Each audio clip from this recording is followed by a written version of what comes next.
দুই হাতে। কতটা মানে কতটা আটা হবে এটা? এটাতে 2 কিলো হবে। দুই হাতে 2 কিলো নাকি? না না, এটাতে 2 কিলো হবে, এটা তো এক্সারসাইজ করছে মিষ্টি দি। ও 1.5 কিলো 1.5 কিলো 3 কিলো আটা হবে এখানে, আর ওখানে আছে 1 কিলো। 1.5 এখানে 1 কিলোতে এখন কি এই রুটি এই আটা রুটি বানাবো। একা করবা নাকি সব? না, আজকে ওগুলো আছে, আটাটা মেখেছি আমি, লুচি করবো আমি। দেখা যাবে। আজকে কি রুটি না লুচি করবা? আজকে রুটি। আটা লুচি খেয়েছিস? খেয়েছি তো বাড়িতে, কিন্তু দারুণ হয় কিন্তু। হ্যাঁ। তো আটার বন্ধুরা, লুচিটা করার জন্য আমরা এইভাবে আটাটাকে মেখে নিয়েছি, আর নিজে হাতে মেখেছি, ক্ষমতা থাকার দরকার 8-10 কিলো আটা মাখার জন্য।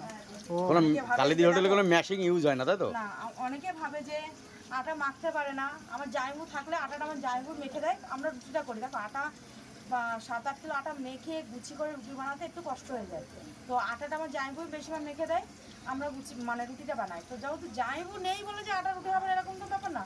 পুরুলিয়া মাখে, কখনো আমি মাখি, কখনো দিদি মাখে, কখনো আরেকজন আছে সে মাখে। আটা মাখার দিক থেকে কোনো নেই। তো আজকে আমি মেখে নিয়েছি। চলো দেখো, মিষ্টি দি, বলো। তাই এই যে আটা রুটি করতে কতক্ষণ লাগবে? আমরা টাইম ধরে দুজনে মিলে যদি করে নিই, মানে গুছি করার পরে যদি বেলা শুরু করি। ওই যে সামনে এখানে সামনে এখানে চাকু আছে, দাও না। এই যে বলে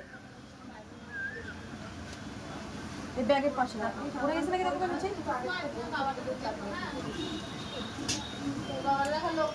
তো বেশিক্ষণ লাগে না, 1 ঘন্টা। কেক কাট হচ্ছে নাকি এখন? Happy birthday.